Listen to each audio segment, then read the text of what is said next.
sejam bem-vindos a mais um Cinetalk. Hoje vamos falar do Terminator.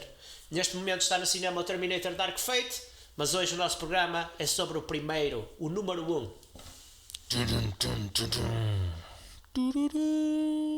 Terminator. Um filme de James Cameron com Linda Hamilton, Arnold Schwarzenegger, assim é que é, e Michael Biehn. Lembras-te qual foi a última vez que viste o Terminator? Vi recentemente, quando soube que ia sair uma sequela direta do T2, confesso que tive vontade logo de reviver o primeiro, claro, e o segundo. Foi uma experiência louca, gostei imenso. E então, que tal se aguenta ao filme, visualmente? Visualmente, o Exterminador Implacável, o Terminator, penso que aguenta-se bem. Eu gostei, diverti-me imenso e aguenta-se bem. Agora, falando em termos de efeitos especiais, digamos que pronto, poderá não se aguentar muito bem, pelo menos para os mais jovens. Mesmo assim, eu, tendo em conta o ano em que saiu, foi realmente revolucionário.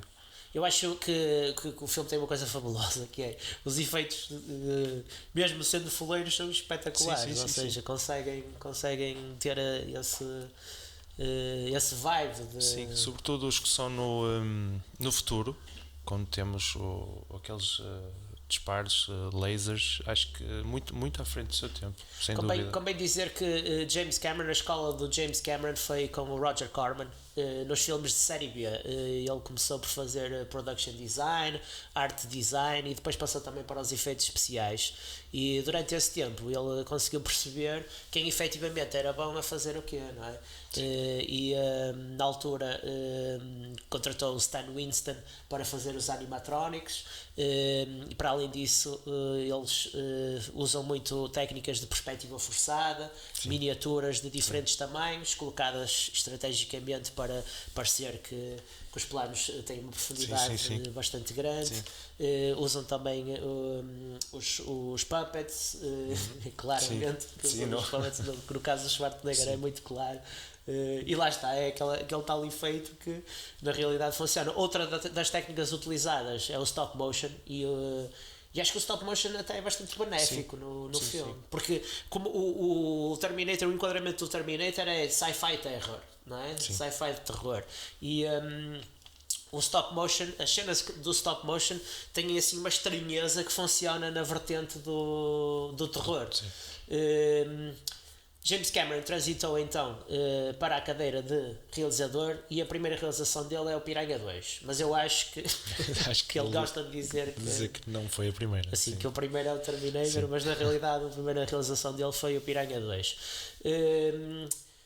Tenho presente que ele teve um sonho e sonhou, um sonho, um pesadelo em que sonhou com um endoesqueleto, não é? Um esqueleto de ferro a sair de uma explosão, e acordou, como ele era artista, e desenhou, fez um esboço desse endoesqueleto, e foi a partir desse desenho que eles fizeram efetivamente o Terminator e todos os pormenores. O Stan Winston desenvolveu toda uma companhia, toda uma empresa depois de trabalhar neste filme, e ele era o go-to, passou a ser o go-to em animatronics e neste tipo de dispositivos. E ele costumava dizer que teve um trabalho muito facilitado, porque pegou no desenho do James Cameron e fez exatamente igual. E quando precisava de um pormenor, dizia ele que ia ter com o James Cameron e dizia: pá, desenha-me aqui esta parte do ombro. E ele fazia, e ele virava-se para a equipa dele e dizia: façam exatamente o que ele desenhou.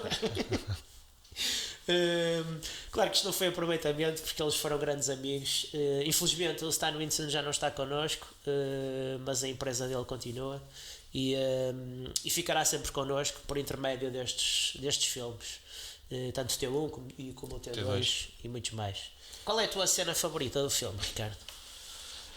Minha cena favorita, gosto muito da cena em que o Terminator entra pela esquadra de polícia dentro. Ok. Sim.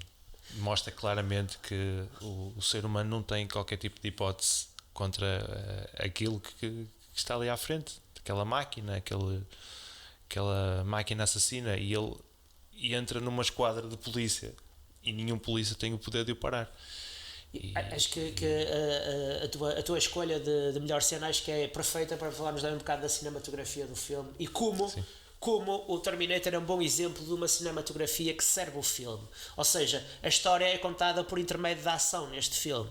Como é que a história acontece? Acontece na ação. A ação é que nos dita a história e que faz o desenvolvimento das personagens. Isto chama-se de realização, e chama-se de filme, e chama-se de bom trabalho, que é mesmo assim. Muitos filmes de ação tentam fazer isto, não conseguem, é bastante difícil. Essa cena é um exemplo fabuloso de como a ação conta a narrativa. Essa cena em simultâneo é também uma homenagem ao exploitation, aos filmes exploitation, não é? Aquele período de filmes dos anos 70, low budget, mas aqui muito bem feito.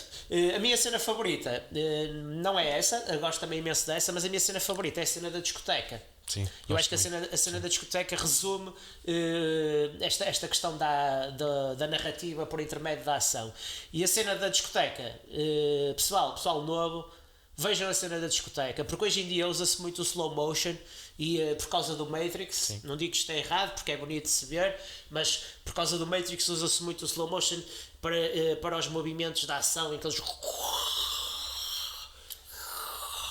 não é? E o Terminator, esta cena da discoteca, usa o slow motion para aumentar a tensão.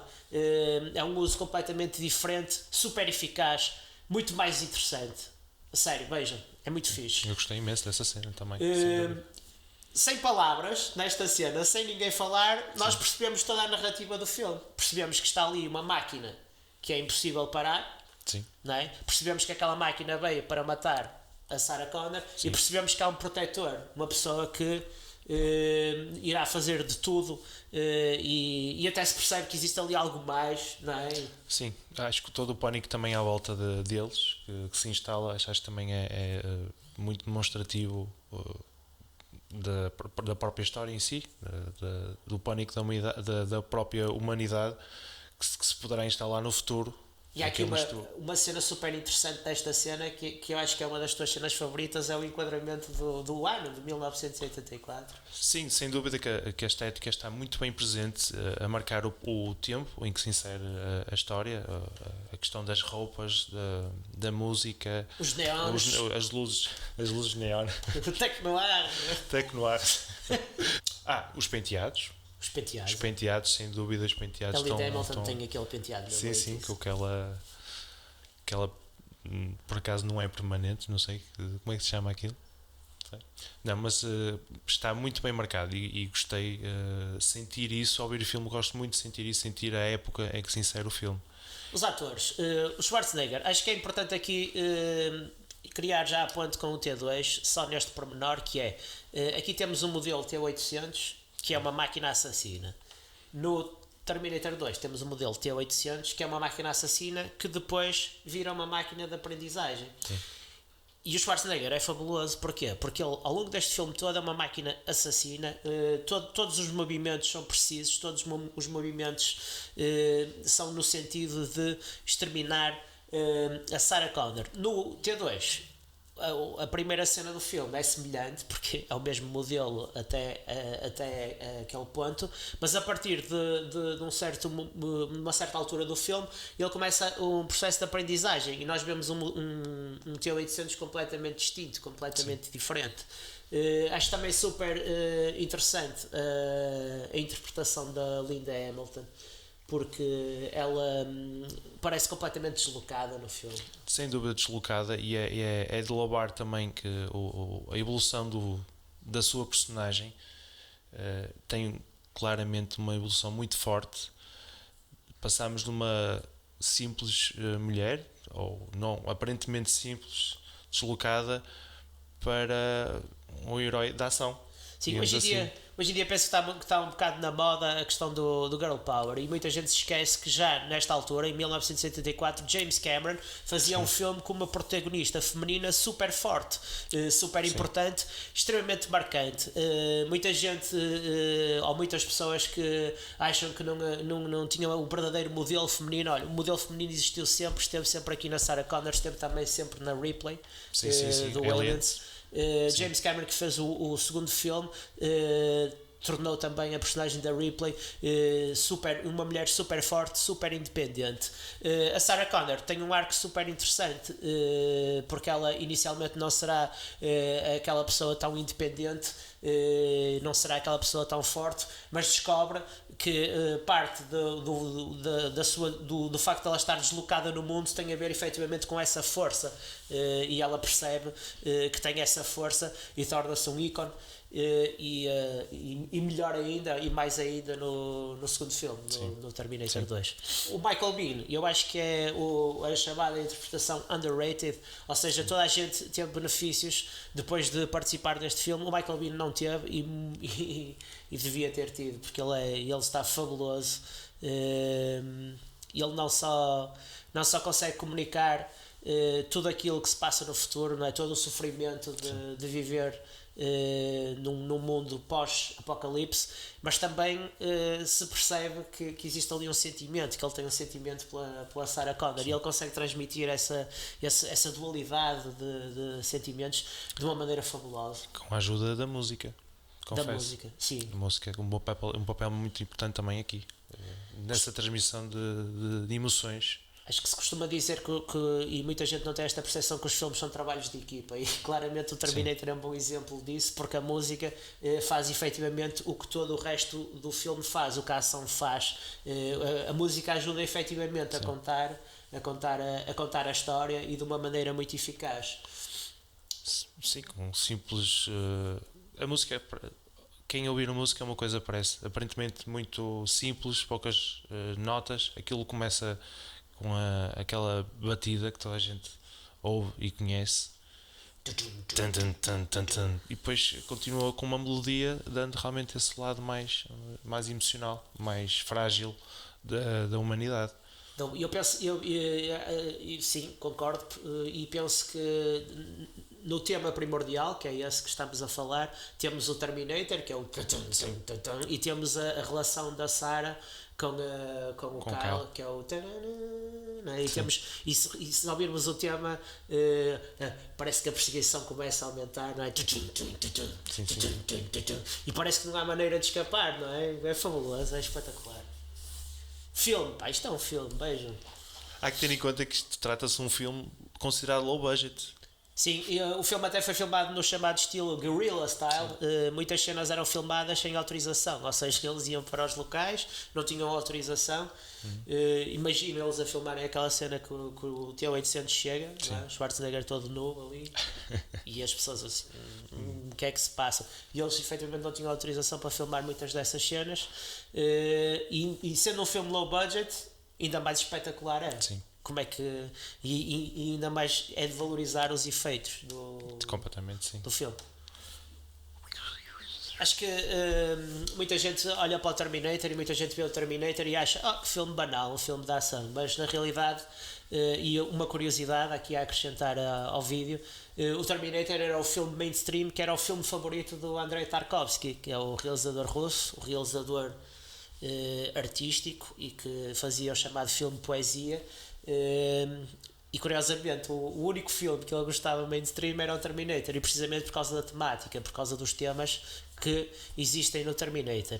Alguns temas são claros, que é o caso de tudo que se relaciona com a máquina, não é? Tipo homem contra a máquina, homem dependente da máquina, a junção do homem com a máquina, que é algo que acontece muito hoje em dia, pessoas que têm próteses de braços, pernas, etc. Isto já está patente no filme. Um filme altamente futurista, um filme de 1984 já a tratar todas estas temáticas.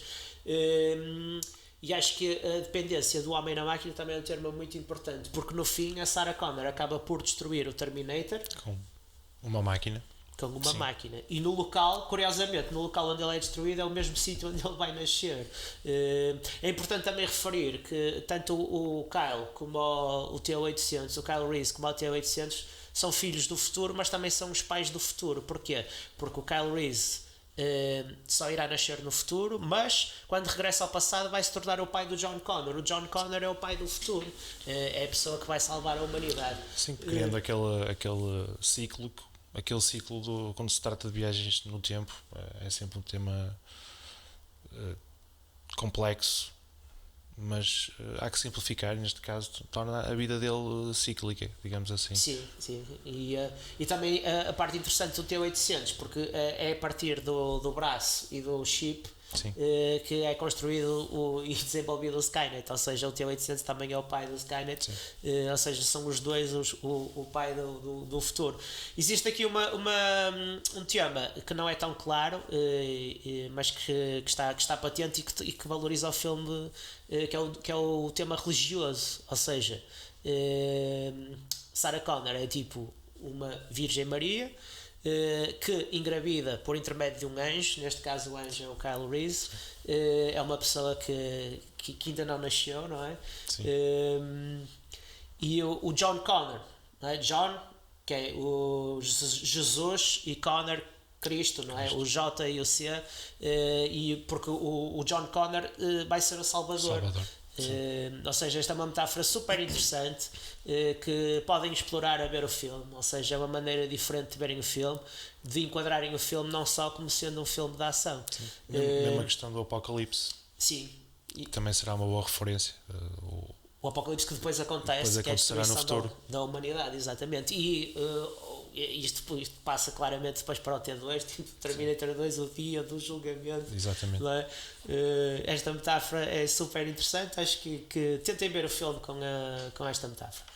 Pessoal, foi o nosso review do Terminator, do primeiro. A seguir vamos ter então o Terminator 2. Vejam o próximo, eles estão extremamente relacionados.